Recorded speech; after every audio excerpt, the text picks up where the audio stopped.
Hello, nous c'est Audrey et Audrey, les fondatrices de Ginette et Josiane. Voilà, j'ai pas de faim.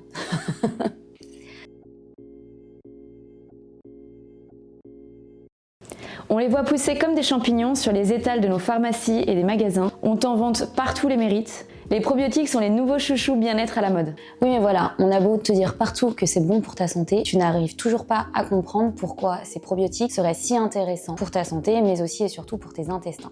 Pire que ça, tu en as testé et ça n'a pas marché. Encore pire que ça, tu en as testé et tu as été malade. Très littéralement, ils sont définis par l'OMS comme étant des micro-organismes vivants qui, lorsqu'ils sont ingérés en quantité suffisante, exercent des effets positifs sur la santé, au-delà des effets nutritionnels traditionnels. Plus concrètement, et par opposition aux antibiotiques qui, eux, ont pour effet de tuer des bactéries pathogènes ou d'en empêcher le développement, les probiotiques ont pour vocation de permettre la production d'autres micro-organismes bénéfiques pour l'organisme. Allez, on ouvre la gélule pour toi et on t'explique le pourquoi du comment plus en détail. Notre microbiote est composé de différents micro-organismes, bactéries, levures, parasites, virus, champignons. Dans le cas des probiotiques, aujourd'hui, 4 micro-organismes sont notamment utilisés. Il s'agit des bactéries lactobacilles, bifidobactéries, streptocoques et lactocoques. Au sein de chaque genre se distinguent également différentes espèces et différentes souches. Par exemple, si on prend Bifidobacterium longum BL03, Bifidobacterium c'est le genre, un peu comme son nom de famille, longum c'est l'espèce, un peu comme le prénom, ce qui va permettre de différencier par exemple un frère et une sœur. BL3 c'est la souche. Bien qu'elle arrive à la fin du nom, elle est pourtant très importante parce qu'elle possède une propriété et une action bien spécifiques pour l'organisme. Du coup, c'est là que tu comprends que lorsque tu as une problématique particulière, au hasard, les troubles digestifs, il est important de bien sélectionner le genre, l'espèce et la souche de probiotiques. Dans notre cas par exemple, nous avons sélectionné des souches qui étaient particulièrement intéressantes pour les intestins et les symptômes du syndrome d'intestin irritable. D'autres souches sont en effet pertinentes pour les autres microbiotes, comme le microbiote buccal, le microbiote vaginal ou encore le microbiote cutané. Les probiotiques doivent répondre à plusieurs autres critères. La présence de bactéries non pathogènes dans la formule, pas d'effet de colonisation permis par la prise de probiotiques, et oui parce que la science aujourd'hui ne nous permet toujours pas de savoir, pour chacun d'entre nous, de quelle souche nous avons besoin. Le microbiote est vraiment propre à chacun, et donc en cas de mauvaise réaction à la formule, les effets indésirables doivent disparaître dès l'arrêt de la prise. Au-delà de ces aspects réglementaires, ce qui se montrera aussi très important pour l'efficacité des probiotiques, ce sont les critères suivants. Premièrement, le dosage, les fameuses UFC, ou unités formant colonie.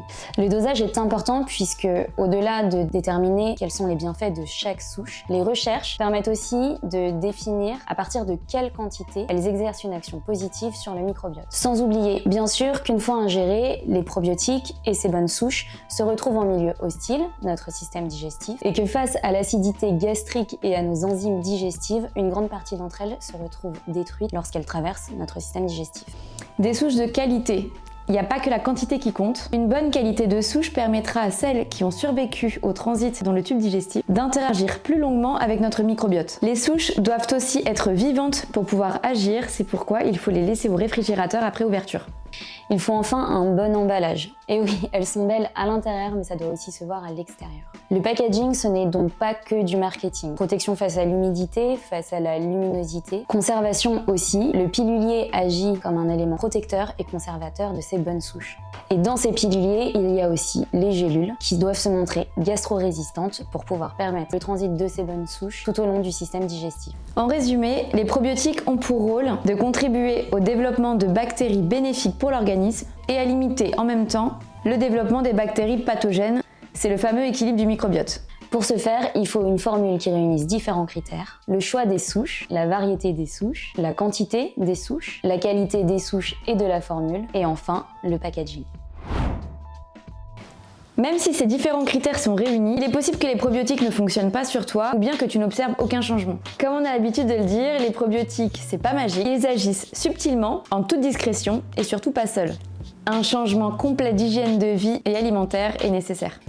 La recherche avance, mais elle n'a pas fini d'avancer. Si le rôle du microbiote et des probiotiques est de mieux en mieux maîtrisé, il reste encore très difficile, voire impossible, de définir de manière personnalisée quel type de souche il faudrait à chacun.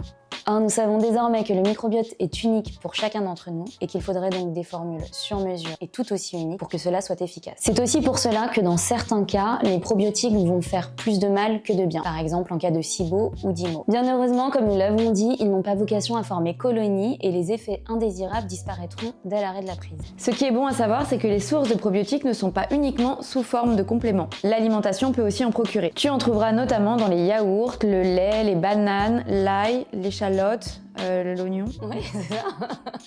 Oui, c'est l'eau. Waouh. Oui, en gros, c'est des aliments qui sont souvent chargés en FoodMap, ce qui explique qu'en cas de syndrome de l'intestin irritable, la prise de probiotiques sous forme de compléments peut être vraiment importante. Si les études sont encore trop peu nombreuses et incertaines, celles existantes témoignent tout de même de l'efficacité des probiotiques face à certains symptômes du syndrome d'intestin irritable. De manière non exhaustive, ils permettraient de corriger la perméabilité intestinale, ils favoriseraient la création de certaines enzymes digestives et la digestion de certains glucides. Coucou les FODMAP. Ils posséderaient des propriétés antidiarrhéiques et anti-inflammatoires. Ils amélioreraient la constipation et les douleurs associées. Et ils agiraient enfin contre les bactéries pathogènes grâce à leur action antimicrobienne.